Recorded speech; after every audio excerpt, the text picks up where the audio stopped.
The last time I attempted this challenge, it didn't go well. Oh my god. I think I'm dead. I think I'm dead. No, this can't be the end. This can't be the end. This is the end. Oh, yeah.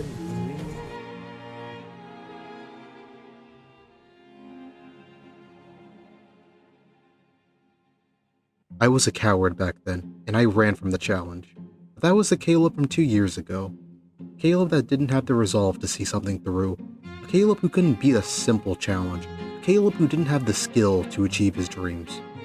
But in the time between the last Steel Soul attempt and this one, I've been procrastinating. I mean training. This time, I took the challenge seriously. I've been practicing and routing so I won't die like an idiot. And by the end of this video, I'll be able to say that I'm one of the 3.3% of Steam users who have beaten the game on Steel Soul mode.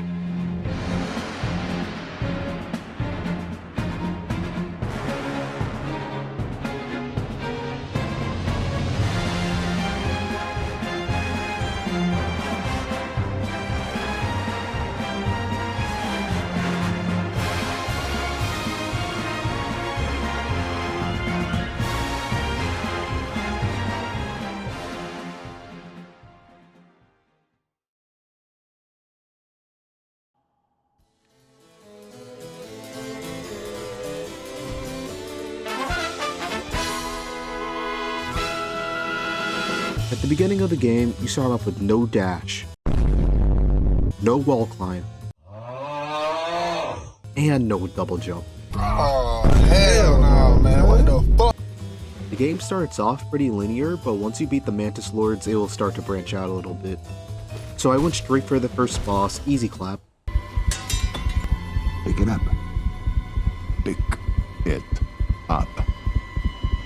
You should kill yourself. Before I go to Green Path, I have to rescue Sly to get the most important charm in the game, Gathering Swarm. Well, I'm not sure if it's actually the most important charm, but it does feel like it. It collects a Geo that you would normally miss because it goes into harder reach places. I'm gonna need a lot of Geo this run, so I'm hoping that all the Geo adds up over time. There has been no news to report for Silk Sun today. This has been your daily news for Silk Sun for today, March 1st, 2023. After continuously harassing Hornet, she finally decides to throw hands. And she's also pretty easy, you just have to watch out for ranged and AoE attacks, which is basically, all of her attacks. Beating her allows you to use the dash, which will replace the run button from this point on. While I was in Fog Canyon, I decided to pick a fight with the jihadist jellyfish. Sometimes, they would get a good hit in, but I would always win in the end. There's something so exhilarating about attacking these jellyfish, just knowing that if I mess up once, my Steel Soul run is over. I'm just gonna say that I'm doing it for the Geo. Speaking of Geo, I spent all of it on the second most important charm in the game, the Strength Charm. Normally, this charm breaks when you die, but in a run where your save file literally gets deleted whenever you die, yeah, we're just gonna use it. As I said before, the game has been pretty linear so far, but once I beat the Mantis Lords, the game will finally start to open up.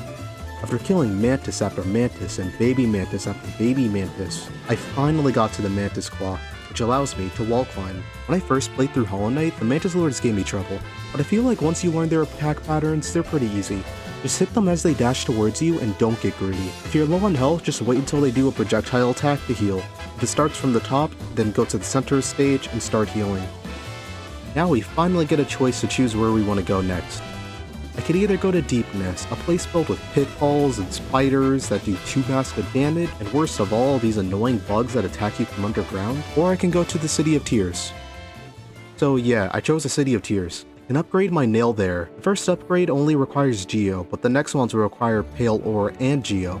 From this point on, I'll have to start collecting Pale Ore that's on the way to my main objective, which is currently the Soul Sanctum.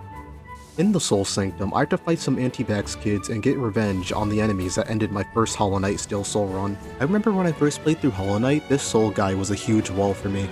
He could teleport, shoot balls, and he can turn himself into a Ferris wheel of balls. I feel like if you stay under him, you can avoid most of his attacks. And he could use the Ferris wheel of balls attack to heal. Just wait for them to go the opposite direction. Now we can get our prize. Oh yeah, just keep moving and dodge the attacks. Now we can get our prize. Desolate Dive allows me to go to the Crystal Cave.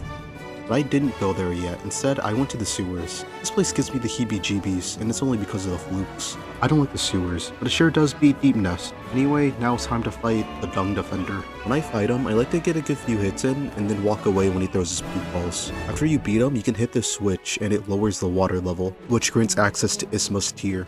Remember when I said at the beginning of this video that I routed this run? Well, when I said that, I really meant that I looked at the wiki for like 10 minutes. I went straight to Isthmus Tier, forgetting that I needed the Crystal Heart for that. You are made of stupid. So let's go get it. It's actually pretty important that I get it now, because once you get the Monarch Wings, the Forgotten Crossroads will turn to Ohio. The run was pretty close to ending when these miners literally made a firing line to kill me. The hardest part of this area was just platforming, and I am a platforming god. After I got the Crystal Heart, I backtracked to the sewers and got Isthmus Tier. In order to beat Hollow Knight, you have to fight the 3 Dreamers. One of them's in Fog Canyon, and it's blocked by a black barrier. Another one is in the City of Tears, and it's guarded by a really hard boss. And the last one is in Deep Nest, and it's guarded by, well, Deep Nest. Before I go challenge the Dreamers, I have to get a couple things. First, I have to go to the Ancient Basin and get the double jump, which is protected by the Lost King. He moves really slow, but he jumps really quickly and a lot, so try not to pogo him. After a while, he spawns these orange dudes, and if you put on the poop charm, you can kill them with your odor. With Lost Kin defeated, I've finally gotten the double jump, and the end of this run is almost in sight. Now I have to go to the Abyss, but that's blocked off by the seal, which requires the King's Brand. It's located in Kingdom's Edge, and the area is kind of like the City of Tears, but instead of rain falling out of the sky, it's literal corpses. And you know, one of them's probably the Knight in my previous Steel Soul run, but that's besides the point. The King's Brand is guarded by one person, and that's Hornet. Fight's basically the same as last time, but she has a new attack where she throws spikes, and she's a little bit faster now. Still pretty easy though. In the Abyss, there are these big black void tentacles that want to give the Knight some bukkake time. I got past the Knight's void siblings that attacked me as I ascended the lighthouse, and once I was able to turn it on, the void calmed down. And I was able to swim in it to get the final thing that I need for this run, the Shade Cloak. It gives me invincibility frames on my dash, which is pretty good, but now, it's finally time for the Dreamers. First one on the chopping block is Monomon the Teacher. Earlier in this video, I said that there was something so exhilarating about attacking these jellyfish. Well now, I'm eating my words, because there are more mines here than on the beaches of Normandy. And I am terrified. Since I have the Shade Cloak, I was able to dash through some of the mines and not get exploded. Sometimes. Now it's time to fight the boss that's blocking Monomon, and all you have to do is just hit the boss and... oh. What I meant to say is, all you have to do is run for your life until the goat Coral shows up. Once he hits it, the boss will get flaccid and you can hurt it. With the help from the goat Coral, I was able to kill Monomon in her sleep. Too bad Coral dies after this. Next on the chopping block is Hera, who is all the way in Deep Nest.